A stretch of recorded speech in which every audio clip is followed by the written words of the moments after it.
Selamat siang Bapak atau Ibu dosen, nama saya Tiara Penelope Lumanggaol dengan NIM 1822422 akan menjelaskan mengenai soal UTS yang diberikan pada minggu lalu. Pada mata kuliah Multimedia System I2240 di kelas 03. Berikut adalah soal yang diberikan, di mana Andi membeli TV dengan layer OLED 4K. Jika TV tersebut menggunakan subsampling 4:2:0, berapa bitrate yang diperlukan supaya layar dapat menampilkan video dengan refresh rate 60 fps? Oke. Jadi di sini saya jelaskan yang diketahui terlebih dahulu di mana resolusi 4K UHD itu sama dengan 3840 kali 216 pixel. Karena memang biasanya itu resolusi yang umum digunakan pada standar 4K UHD itu adalah segitu, di mana 3840 itu secara horizontal dan juga 2160 itu secara vertikal. Kemudian frame rate yang kita ketahui itu 60 fps, warnanya itu 8 bit per saluran, chroma subsamplingnya itu GCBCR itu 4:2:0, di mana sampel CBCR itu setengah resolusi horizontal dan vertikal. Dan kita ketahui bahwa videonya itu tidak terkompresi atau bisa dikatakan raw atau uncompressed. Pertama, kita harus menghitung pixel per frame. Itu adalah langkah pertama yang kita harus lakukan. Untuk mendapatkan tersebut, kita tinggal kalikan lebar dan juga tinggi, di mana jumlah pixel itu 3840 kali 2160 menjadi 8.294.000 pixel. Setelah kita menentukan itu, kita menentukan bit per pixel yang pas sebelum dia subsampling dan juga saat dia terjadi efek chroma subsampling 4:2:0. Sebelum subsampling, itu setiap pixel kan dipresentasikan dalam format YCBCR itu dengan 8 bit per komponen. Dimana kita kalikan aja, karena kan kita tahu bahwa komponen itu kan sama dengan 8 bit. Jadi 3 kali 8 itu menjadi 24 bit per pixel. Tapi setelah dia terjadi efek chroma subsampling, itu dia krominasi CBCR itu hanya diambil satu kali untuk setiap blok 2 kali 2 pixel. Makanya saya taruh itu gambar di situ untuk illustrated. Dimana dia itu hanya diambil satu kali untuk setiap blok. Jadi kuning itu dia satu blok, itunya satu blok, itunya satu blok, itunya satu blok. Sehingga lumayanya itu jadi 4 pixel kali 8, jadi 32 bit, chromanya itu jadi 8 bit, dan chroma CR-nya itu jadi 8 bit, dimana kita totalkan semua jadi 48 bit. Terus kita rata-ratakan bit per pixel, jadi 48 bagi 4 sama dengan 12 bit per pixel. Nah, setelah itu kita hitung bit per frame, dimana kita tahu bahwa 1 pixel itu sama dengan 12 bit per pixel. 1 pixel itu sama dengan 12 bit, dimana nanti 8.294.000 itu kita kali dengan 12, sehingga kita bisa mendapatkan 99.532.800. Setelah itu kita menghitungkan bitrate per detik, kita konversikan menjadi itu, dimana kita tahu bahwa bit per frame itu bisa menjadi kali 60 frame per second, karena itu. Jadi 99 itu kali 60 menjadi rata-rata 5,97 Gbps. Jadi kita bisa ketahui bahwa sekitar 5,97 Gbps untuk video 4K 60 fps dengan chroma subsampling 4:2:0, tidak terkompresi. Oke. Kemudian untuk soal kedua, kita disuruh untuk membuat data string yang berisi 5 karakter pertama, nama depan Anda, ditambah karakter STI, STI, ITB. Itu apa? Stripnya itu juga termasuk ke dalam itu merupakan karakter juga sebagai note. Dan kita kompresikan menggunakan algoritma Huffman coding. Di sini dia memberikan langkah-langkahnya mulai dari encoding kan, habis itu kita decoding tersebut. Makanya kita harus membuat seperti pohon Huffman supaya kita bisa dapat lookup table-nya. Nanti kita tinggal masukin aja sih. Seperti itu, secara garis besarnya. Nah, kita bentuk string dengan nama depan. Kebetulan 5 huruf itu udah pas, jadi Tiara, strip ST, strip STI, strip, ITB. Kemudian kita buat tabel frekuensi karakter dengan menghitung seberapa banyak huruf tersebut itu muncul. Misalnya T ini kan muncul secara 4 kali, kemudian seterusnya. Kemudian dalam Huffman tree itu kita buat pohon Huffman. Di sini setiap karakter itu harus dijadikan subtree, di mana karakter yang frekuensi rendah itu digabung terlebih dahulu. Setiap penggabungan itu membuat node baru, nanti dengan frekuensi jumlah keduanya. Jadi misalnya kalau ini satu, nanti digabung jadi 2 gitu di atasnya. Kemudian kita teruskan tersebut sampai jadi satu pohon. Nah, di sini saya jabarin prosesnya satu persatu, mulai dari awal sampai akhir. Nah, di sini kita mulai penggabungan dengan 2 frekuensi terkecil, di mana Y sama R itu kan dia muncul cuma sekali. Jadi kita gabungin, sama E dan B juga muncul sekali. Jadi kita gabungin, sehingga kita gabung-gabung jadi 2.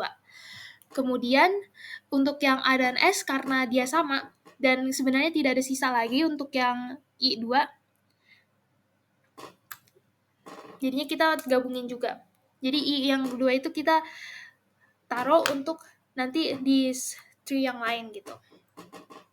Kemudian kita ambil I, terus kita masukin ke dalam tree YR, sehingga kita gabung menjadi node baru, jadinya IYR sama dengan 4, dan juga ambil yang pohon EB dan juga AS, itu dia gabung menjadi 6. Di sini makanya kelihatan seperti ini, 4, 2, 6, 2, terus 2, 4. Semoga kelihatan. Oke. Kemudian yang IER dan T itu kita gabung menjadi satu node baru, dan juga yang strip itu digabung menjadi ke dalam EBAS. Nanti setelah ini nih, jadi kayak gini, terus yang ini dimasukin ke dalam EBAS, ini kayak gitu, terus kita gabungin nih kedua-keduanya ini, jadi 18 totalnya hasil akhirnya. Nah, di sini itu kita disuruh untuk membuat kode biner untuk masing-masing karakter. Aturan pembuatan kode binernya, jadi setiap kali aku bikin ke kiri, itu ditambahkan 0. Terus setiap kali bergerak ke kanan, itu dia jadi 1. Sebenarnya bisa keduanya, bisa terbalik. Asal harus linear, harus nggak boleh terbalik saat kita melakukan tabelnya. Jadi untuk 1 kanan, 0 kiri, atau enggak 0 kanan 1 kiri, nggak apa-apa, yang penting harus sama, jangan sampai terbalik sampai akhir, dari sampai node paling utama sampai node paling akhir gitu. Jadi berdasarkan struktur Huffman tree itu yang dibentuk kode biner untuk masing-masing karakter, ini bisa aku simpulkan seperti ini.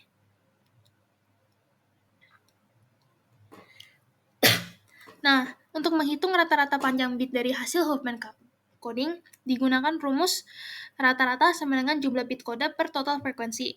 Makanya di sini saya bikin kode binernya itu kan panjang kode. Nanti misalnya 10 kan panjang kodenya kan ada 2. Jadi frekuensinya 4 kali 2, menjadi 8. Terus nanti seterusnya seperti itu. Sehingga aku jumlahkan semuanya menjadi 50 jumlah bitnya dari setiap karakternya gitu. Dari sini kita bisa menghitungkan rata-rata panjang bit karena itu yang sebenarnya disuruh. Makanya dari awal kan sebenarnya aku udah tulis di situ total frekuensinya 18. Nah, ya udah tinggal dibagi aja. 50 bagi 18 sama dengan 2,79 bit. Nah, dari perhitungan ukuran total bit setelah kompresi itu, jika jumlah karakter asli 1000 karakter, di sini dipertanyakan untuk yang kelima, ukuran total bit dari hasil kompresi. Jika string asli itu sebenarnya dari 1000 karakter yang didistribusi sesuai dengan frekuensi pada tabel. Nah, maaf. Oke. Jadi di sini kita ketahui bahwa panjang rata-rata yang kita tahu itu 2,79 bit, dan jumlah karakter pada string asli misalnya itu 1000 karakter. Kita kalikan aja ukuran total bitnya, jadi 1000 dikali 2,79, yaitu 2790. Nah, kemudian kita perhitungkan rasio kompresinya. Setiap karakter itu kan dalam representasi itu dia 8 bit. Jadi kalau misalnya dia memiliki 1000 karakter, ya udah berarti 1000 kali 8, jadi 8000. Terus yang setelah kompresi itu 2790 bit. Ditanyakan rasionya. Rasionya ya udah kita bikin ukuran data setelah kompresi per ukuran data asli. Menjadi 0,34875. Tetapi jika ingin kita bikin dalam presentasi efisiensi kompresi, jadi kita mau tahu nih seberapa banyak sih berapa persen yang kita dapetin. Kan tadi kan 100%, pasti kan nanti dia habiskan ya. Jadi dia menghemat. Jadi dari sini tuh ruangan yang kita dapat itu 65,125%. Jadi kita 1 dikurang rasio kali 100%. Jadi basically itu kita sudah menghemat 35, sekitaran 35%. Oke. Kemudian setelah itu kita ditanyakan jelaskan keuntungan dan keterbatasan Huffman coding dalam kompresi file multimedia. Oke. Jadi di sini kita keuntungannya itu ya pasti kita itu bersifat lossless, jadi data aslinya itu dapat dipulihkan 100%. Jadi karena tidak adanya kehilangan informasi, jadi semuanya itu berbasis kepada frekuensi karakter. Kedua, itu dia optimal untuk distribusi frekuensi yang tidak seragam. Jadi karakter yang munculnya lebih sering akan memiliki kode yang lebih pendek. Jadi dia itu jadi lebih hemat gitu. Menghemat ruang secara signifikan banget. Tetapi dia itu memiliki keterbatasannya. Misalnya nih, kebalikannya jika datasetnya kecil. Kayak misalnya, A-nya 1, B-nya 1, C-nya 1, D-nya 1. Kan banyak tuh ya. Jadi dia itu nggak bagus untuk dataset yang kecil. Karena dalam pohon Huffman dan tabel frekuensinya itu pun pasti harus disertakan dalam data yang cukup banyak. Dan kadang itu malah kompresi yang kita sebenarnya mau kompresikan itu malah lebih besar daripada aslinya. Karena kan semuanya itu kecil dan itu berbasis pada frekuensi karakternya juga. Itu yang pertama. Yang kedua, itu dia butuh 2 kali pemrosesan data. Pertama, dia itu harus membaca seluruh data untuk menghitung setiap frekuensi, dan kedua itu dia harus mengkompresikan. Dan itu sebenarnya membutuhkan sebenarnya tidak efisien untuk data yang besar, seperti yang aku bilang pada yang awalnya. Dan juga kalau misalnya kita butuh dalam waktu cepat gitu. Nah, berdasarkan tabel 2.2 tabel kode biner itu, maka hasil encoding stringnya itu menjadi seperti ini. Aku sudah jabarin. Tinggal kita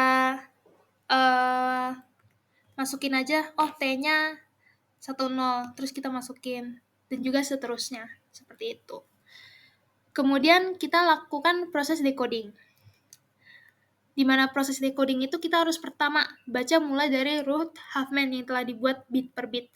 Setiap bit 0 yang tadi aku bilang, itu bergerak ke kiri. Dan juga setiap bit yang 1, itu dia berarti bergerak ke kanan. Terus kita ulangi proses itu sampai selesai. Sehingga nanti kita lihat bahwa hasil decodingnya itu menjadi sama. Tiara, STI, STI, STRIVITB. Kemudian untuk pembahasan soal ketiga. Kita baca soalnya terlebih dahulu. Tangga nada C mayor, Do sampai, yang penting Do sampai Do strip, Do atas, atau bisa dikatakan itu. Terus alat ini memiliki 2 mode sampling, 800 Hz dan juga 1000 Hz. Untuk setiap nada, tentukan apa yang terjadi aliasing di mode A dan juga mode B. Terus kita harus jelasin secara musikal apa yang terjadi ketika aliasing, terus apa nada yang harus dihasilkan, apa nada yang dihasilkan sama, terus apa akibatnya untuk musisi, dan juga putar hasil audiola dan jelaskan apa yang terjadi. Oke. Jadi di sini dampak aliasingnya itu nada aslinya itu terlipat sebenarnya ke frekuensi alias. Misalnya untuk la itu jadi dia frekuensi yang terdengar itu 800 kurang 440 Hz, yaitu 360. Jelas sudah berbeda dengan 440. Dan biasanya itu suaranya itu agak overlapping dan juga agak redam karena dia itu tidak sesuai dengan frekuensi frekuensi sampling yang sebenarnya kita udah kasih gitu. Misalnya kita Misalnya nih, aku udah bikin demo yang program Python, itu ditemukan bahwa nada yang dihasilkan itu sebenarnya berbeda. Nanti aku demokan, akibatnya itu orang yang mendengarkannya itu ada kayak suara fals gitu. Terus suaranya itu agak sumbang. Terus yang biasanya itu untuk pertunjukan langsung itu is a no-no gitu. Jadi semakin besar selisih frekuensi di atas Nquist itu, dia semakin besar pula efek distorsinya dan juga aliasinya. Nadanya itu semakin aneh gitu. Ini merupakan kodenya yang saya akan demokan nanti. Oke. Sepertinya lebih baiknya saya akan kasih tahu mengenai kode saya yang saya sudah buat.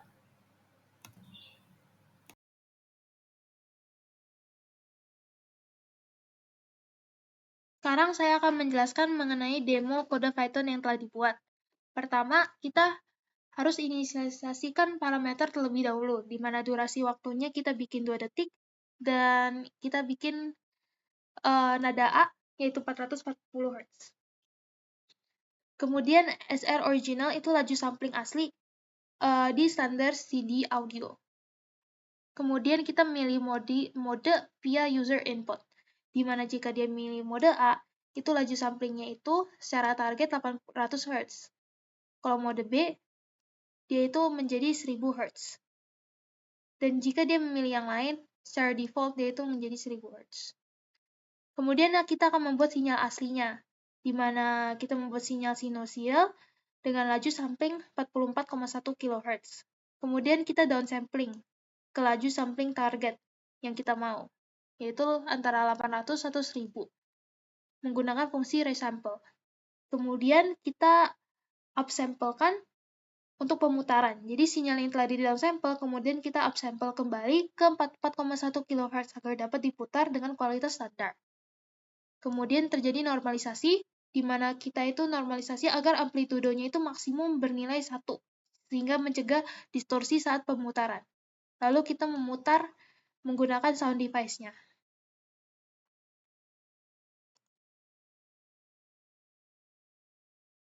Nah, di sini nanti kita milih mode, misalnya kita milih mode A untuk nada yang A. Yang terjadi adalah pasti nanti suaranya akan kayak terlipat menjadi frekuensi yang lebih rendah dan menghasilkan distorsi atau suara yang terdengar tidak sesuai dengan aslinya. Seperti itu. Nah, akan tetapi kalau kita memilih mode B dengan nada A. Oke, kita coba lagi. Misalnya kita mau membuat nada Re. Nada Re itu 293,6.